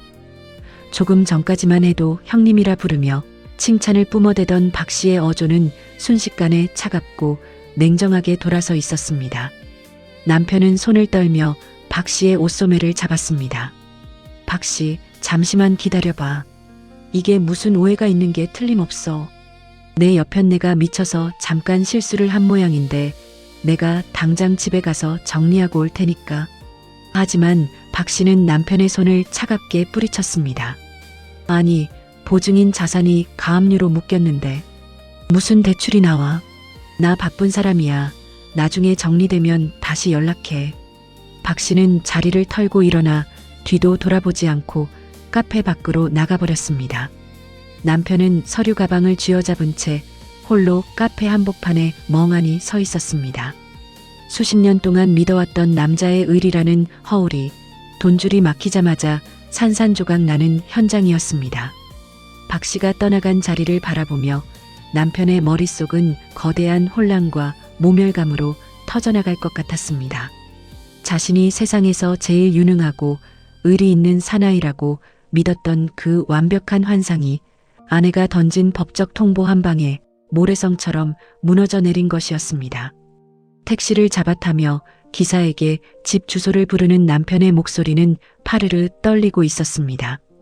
여전히 자신이 집으로 달려가 큰 소리를 치고 호통을 치면 아내가 겁을 먹고 서류를 취하할 것이라는 한심한 착각을 버리지 못한 채였습니다. 현관문이 열리고 남편이 거실로 뛰어들어왔습니다. 이 여편네가 진짜 미쳤어. 당장 나와. 이게 무슨 짓이야. 남편의 고함 소리가 거실에 울려 퍼졌지만 돌아오는 것은 서늘하고 적막한 정적뿐이었습니다. 거실은 차갑고 조용했습니다. 아무리 큰 소리로 이름을 불러봐도 인적 하나 느껴지지 않는 집안의 적막함에 남편의 목소리는 허공에서 겉돌 따름이었습니다. 남편은 신발도 제대로 벗지 않은 채 거실로 뛰어들어와 안방과 건너방, 주방을 미친 듯이 뒤졌습니다. 하지만 장롱문은 열려 있었고 제 옷가지와 소중한 물건들이 챙겨져 나간 자리는 횡하니 비어 있었습니다. 평생 동안 이 집을 지키며 당연하게 그 자리에 있을 것이라 믿었던 아내의 흔적이 깔끔하게 지워져 있었던 것입니다. 남편의 시선이 마침내 식탁 위에 다다랐습니다. 식탁 중앙에는 따뜻하게 차려진 밥상 대신 봉투 하나가 외롭게 덩그러니 놓여 있었습니다. 남편은 떨리는 손으로 그 봉투를 집어들었습니다. 봉투 안쪽에서 꺼낸 서류의 상단에는 이혼 및 재산분할 청구 소장이라는 선명한 문구가 적혀 있었습니다. 법원에서 정식으로 발송된 사본 서류와 함께 제가 자필로 써내려간 편지 한 장이 함께 들어 있었습니다. 남편은 식탁 의자에 털썩 주저앉아 그 편지를 읽어내려가기 시작했습니다. 당신이 이 편지를 읽을 때쯤이면 우리 사이에 길고 길었던 잔혹한 인연도 마침내 마침표를 찍었을 거예요. 당신은 늘 내게 가난한 집안에서 나를 거두어 준 것이 은혜라 말하며 가장이라는 권력으로 내 삶을 짓밟아왔지요. 당신이 친구들의 의리를 지킨답시고 빚더미를 가져올 때마다 저는 식당 설거지를 하고 건물 청소를 하며 밤새 피눈물을 흘려가기를 메꿨습니다. 편지의 한 구절 한 구절이 남편의 가슴을 차갑게 파고들기 시작했습니다. 제가 당신 곁을 지킨 것은 당신을 존경해서가 아니었습니다. 어린 자식들에게 아비 없는 서러움을 주지 않기 위한 한 어머니로서의 피나는 인내였을 뿐입니다. 하지만 은퇴해서까지 당신은 나를 벼랑 끝으로 내몰고 우리의 마지막 노후마저 사기꾼 친구에게 바치려 했습니다. 이제 더 이상은 당신의 호구로 살지 않을 것입니다. 법이 인정하는 제 정당한 몫을 찾아 내 삶을 새로이 시작할 것입니다. 부디 당신이 그토록 소중히 여기는 친구들의 의리와 함께 남은 인생을 잘 살아보세요. 편지를 다 읽은 남편의 손이 파르르 떨려왔습니다. 평생 동안 순종하고 참아내기만 했던 아내가 이토록 차분하고 치밀하게 자신과의 이별을 준비해왔다는 사실이 남편의 머릿속을 망치로 내리치는 듯한 충격으로 다가왔습니다. 남편은 서류 가방에서 자신의 인감도장을 꺼내어 바닥으로 내던졌습니다. 자신이 그토록 당당하게 챙겨나갔던 그 붉은 도장이 이제는 아무런 힘도 쓰지 못하는 쓸모없는 나무 토막에 불과하다는 사실을 깨달은 것입니다. 남편은 다시 휴대폰을 들고 제 번호를 눌렀지만 여전히 수화기 건너편에서는 차가운 안내 음성만 되풀이되었습니다. 화가 머리 끝까지 치밀어 오른 남편은 이번에는 첫째 딸아이에게 전화를 걸었습니다. 딸이 전화를 받자마자 남편은 고함을 지르며 핏대를 세웠습니다. 너희 엄마 지금 어디가 있는지 알아? 이 여편네가 미쳐서 집을 나가고 법원에 가압류까지 걸었다. 당장 엄마 찾아서 집으로 돌아오라고 해. 하지만 수화기 너머로 들려오는 딸아이의 반응은 남편이 예상했던 바와 완벽하게 달랐습니다. 딸아이는 한치의 동요도 없이 무겁고 차가운 목소리로 답했습니다. 아버지, 그동안 엄마가 얼마나 울면서 참아왔는지 아버지만 모르셨어요? 엄마가 법원에 소장 접수하신 거 저하고 남동생도 이미 다 알고 있고 찬성한 일이에요. 더 이상 엄마 괴롭히지 마세요. 자식들마저 완벽하게 엄마의 편에 서서 자신을 외면한다는 사실을 확인한 순간 남편은 말문이 막힌 채 휴대폰을 들고 멍하니 서 있을 수밖에 없었습니다. 평생을 의리 있는 사나이 그리고 가정의 든든한 가장이라 자부하며 살아왔던 자신의 삶이 사실은 얼마나 비참하고 허망한 모래성이었는지가 비로소 드러나는 순간이었습니다. 차디찬 거실 한복판에서 남편은 혼자 남겨졌다는 거대한 공포와 충격 속으로 슬그머니 빠져들기 시작했습니다.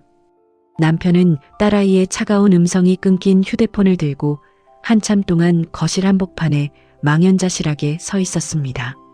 자신이 집안의 절대적인 가장이자 자식들에게 존경받는 아버지라고 믿었던 굳건한 착각이 단 한순간에 모래성처럼 무너져 내린 것이었습니다. 남편은 현실을 받아들일 수 없다는 듯 손을 떨며 아들에게 전화를 걸었습니다. 아들만은 제 편을 들어주며 엄마의 유난스러운 행동을 함께 타박해 줄 것이라 마지막 기대를 걸었던 것입니다. 그러나 수화기 너머로 연결된 아들의 목소리 역시 서늘하기는 마찬가지였습니다. 남편이 핏대를 세우며 엄마의 가출과 이혼 소송을 비난하려 들자 아들은 남편의 말을 단칼에 가로채며 차분하게 입을 열었습니다. 아버지, 그동안 엄마가 식당에서 밤새 일하고 청소 다니시면서 저희 키우신 거 저희 다 알고 있어요. 아버지가 친구들 보증 서주고 빚더미 갖고 오실 때마다 엄마가 손마디 터져가면서 갚으신 것도요. 이제 그만 엄마 놓아주세요. 저희도 엄마의 이번 결정 완벽하게 지지합니다.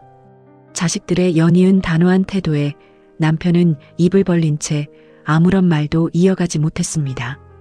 자식들의 눈에 비친 자신의 모습은 의리 있고 멋진 가장이 아니라 가정을 위협하고 아내의 피를 말린 무책임한 가장에 불과했던 것입니다. 남편은 내가 너희를 어떻게 키웠는데 나한테 이럴 수가 있냐며 서럽게 소리를 질러보았지만 아들은 엄마 고생시킨 생각부터 해보세요라는 말을 끝으로 차갑게 전화를 끊어버렸습니다. 정적만 가득한 아파트 안에 완벽하게 고립되었습니다. 남편은 장문의 문자 메시지를 보내기 시작했습니다.